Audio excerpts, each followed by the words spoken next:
Well, first and foremost, before I thank the resiliency of our team, got to thank our crowd because it was Cody's with us tonight, and the decibel level, I think, reached the 120, 121 level his freshman year when he had a breakaway against Michigan State. I remember hearing that, and I don't know what it's been since then, but I think that decibel level was broke tonight a couple times in the game because it was just excruciatingly loud, and it was tremendous. And the crowd brought so much energy.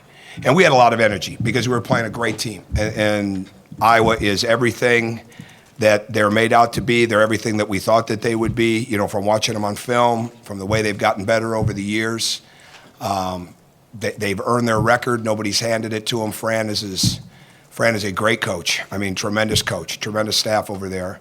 And we knew we were going to have to play a very hard, competitive, efficient game. At times we weren't efficient, but we found a way, and we were very competitive. We played with really strong grit, which these guys are learning what that's all about. And we got a lot of contributions from a lot of different people. And I thought for us, some real turning moments in the game, but I thought when Yogi came back in after took a couple breaths and went back in, I don't know if it's the 8-9 minute mark, whatever it was, I thought he really settled in. And his performance tonight reminded me of the Notre Dame game. He wanted to win the game so bad against Notre Dame, and he wasn't shooting it that well, and he settled himself in, made his teammates better, played tremendous defense, and raised everybody's level. And that's really kind of what happened tonight. And but we got so much good play from so many people. And to out-rebound this team, to get 44 deflections, to have the run that we had in the second half, to have so many people contribute is really it's an honor to coach them because they work extremely hard every day, and they do extra, and they study extra, and at the same time, they're doing such a good job in school, but they spend a lot of time with each other, trying to make each other better, trying to understand each game for what it is. And we had to have all of that and more tonight because that is Iowa's the real deal. I mean, there's no doubt about it. So we earned this one, and we're proud of our guys. And it only gets easier. Now we get to go to East Lansing. So there's our schedule. That computer had a way of spitting out the schedule for us this year. But I know Tom has been sitting there anxiously awaiting this game, especially after Tuesday night, and they'll have 15,000 of his closest friends ready to go along with his team, and it'll be a tremendous atmosphere. But this is a big step for us tonight, and we're looking forward to our next challenge on Sunday. Go ahead. You said kind of it's a big step for you guys tonight, especially going into the rest of your schedule. What can a win like this do against a top 5 opponent and a team like Iowa that you have so much respect for? What can it do for you guys moving forward? Well, I think it's just another great experience. I mean, we'll find a lot of things that we could have done a lot better in the film, and hopefully we'll find some things that we'll do better when we go to Iowa, just like Fran will. But the bottom line is we competed throughout the game, and we played with confidence. I had tremendous confidence in our players tonight. Saturday night I got a little upset with them at times. I didn't see the same look back, and I think tonight they were really wanted to win, and at times we just needed to settle down a little bit. And I think that's what it is. I mean, you don't have to play perfect. You just got to try to play as right as you possibly can, and you've got to try to cover for one another. And you've got to win the hustle game because that's what Iowa wins. They win the hustle game. And I thought the way our bench came in and played, I thought the way we were on the glass, even though we gave up some timely rebounds, I thought the way we shot the ball from the free throw line. In fact, we got to the free throw line. Those are the kind of things that you've got to find a way. If we'd have done a better job Saturday night of getting the ball in the paint and getting fouled, I don't think we'd have lost the game. We shot 26 free throws, and we were in the bonus at the 12.5 minute mark. So the reason I bring that up is because it's all part of those experiences that you have to learn from. And we have some older guys, but we're still a relatively young team. When it comes to the freshmen, it comes to Max being here, and they're learning so much about each other. But every game is giving you something different, and you got to figure that out. And I hope they take that from tonight. Is there any more, satisfaction that you score 85 and nobody had more than 14, and you got Diego makes that shot, Morgan makes a shot, every guy on the team pretty much contributes. I haven't really looked at the numbers, so I didn't even really know our scoring. I looked at the deflections and then the rebounds. So I haven't really studied that yet. It wasn't like one guy. No, absolutely. I just think some guys Troy was like Lazarus. I mean, he resurrected himself a couple of times in the game, right? I mean, I love Troy. We don't want to drive the baseline when there's three down there. We want to cut along that baseline when there's nobody there. But I mean, we wouldn't win these games without his activity and without the plays that he makes. And he was really, really aggressive on the glass. So I think there were some really good moments. I think there were some really hard-fought moments, and they kept fighting. I mean, it was like today, you never know who's going to be in to close a game. And so like today, we weren't on the court very long for walkthrough, but we did watch film. And one of the things as a coach that you have to determine, it's a fine line, especially on the day of the game. Okay, we're going to go over how they win games at the last 2 minutes, how they play at the end. Because you don't want to put doubts in your guys' minds. But at the same time, if they really take it in and those moments come, then they've got that kind of confidence. And, we very much felt that Iowa wasn't going away no matter what we did. So it was a bottom line that we had to figure out a way to win the game. And so it's more that to me than it is the individual scoring and things like that. I'm sure the percentages will not be great, but the fact that I know the free throw percentage was great, and that's key. Bob. Tom, when your team struggled in Maui and then against Duke, were you worried that this team could kind of go either way? No, not at all. No, I knew we were too young. I mean, I knew the inner workings, right? I knew we had some health issues with Thomas. I knew we just weren't as connected yet as we needed to be defensively. But no, these we've got too good of people for them to have gone, and I got a lot of confidence in myself and the staff. I mean, our things were correctable. And there's no doubt about it. And we were working really hard. I had a friend of mine tell me that, because it's sometimes somewhere we might have been working too hard. He said, no, that's how you build your mental toughness, right? You work hard, you play in those type of games, you go through those experiences to get your mental toughness, and it manifests itself. If you don't do the work, then it's too easy to give in games. And the one thing this team hasn't done is give in any games, And but I was never worried that they wouldn't get better, and I think we can continue to get better. And I think we have to. I mean, with this schedule, we have to. So I was never worried about that. Tom, He's just blowing you off, Zach.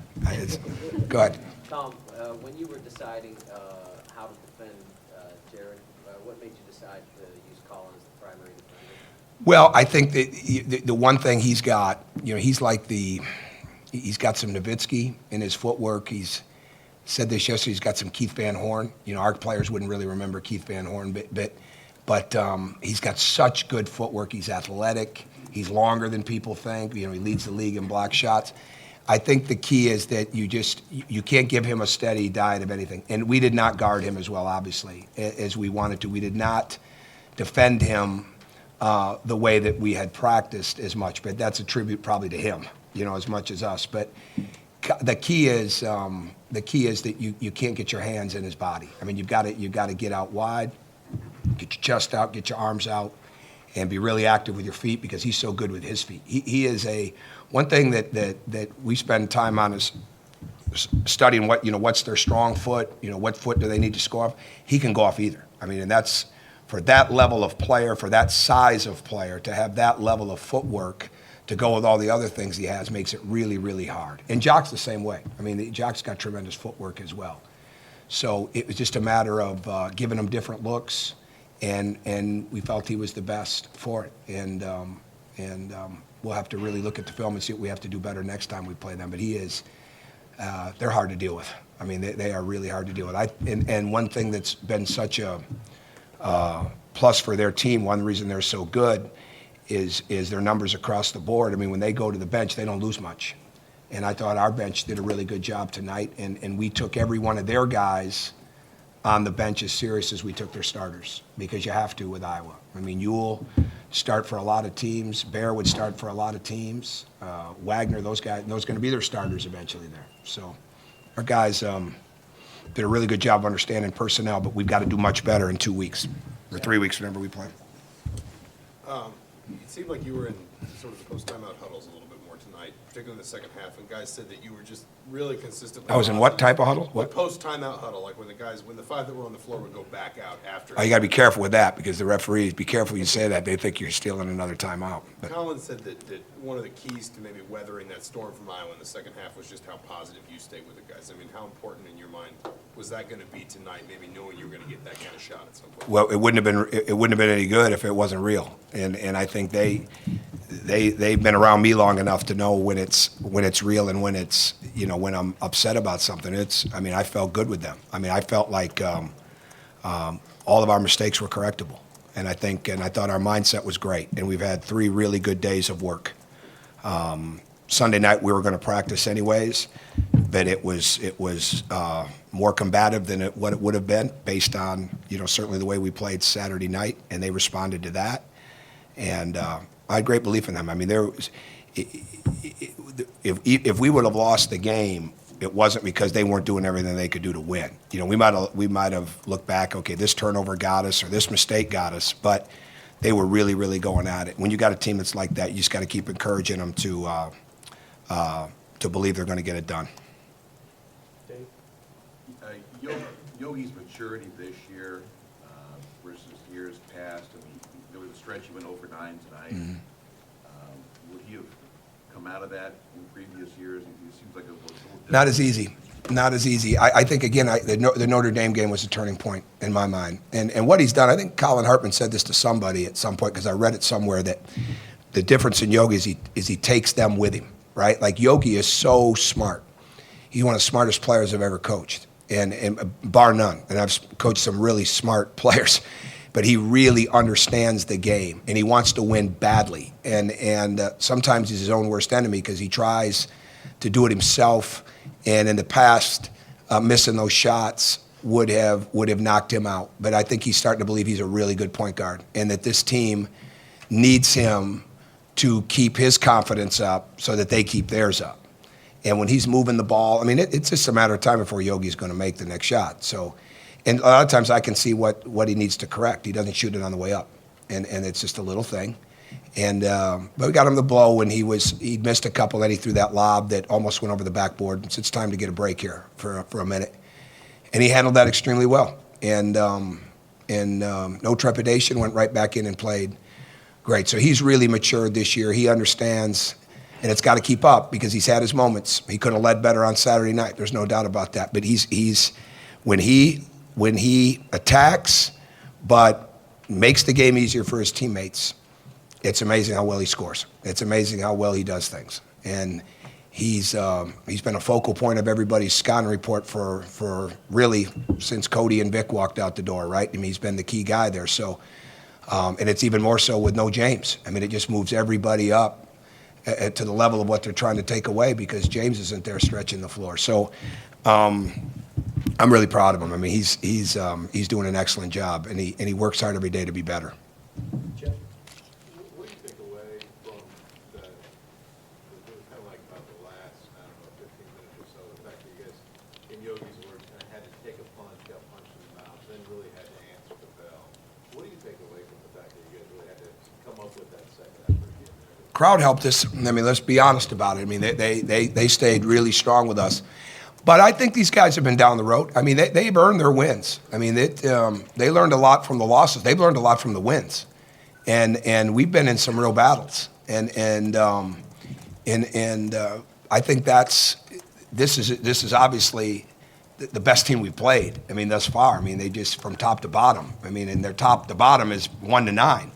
With what they have. So I think they got a lot of respect for Iowa. I don't think anybody looked at it. Would you like to get on a run like we had at Michigan or like we had against Ohio State? No, sure you would. But the other team's got something to do with that too. So I just think they're growing up. They practice really hard, and they compete against one another. They push one another. There's a lot of encouragement with one another. I think all those things help. It's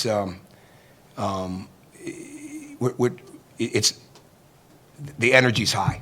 Sometimes the energy may be a little negative, especially maybe for me, but it's going to be high. The energy's going to be high. And tonight it was real positive energy the whole way. Zach Kiefer? Hey, Tom, what What led to your decision to play Harrison early, and what did you think of the minutes he gave you? He did a really good job. I told Harrison the other day, he's done an excellent job for us. I mean, he's turned down scholarship offers to come to Indiana.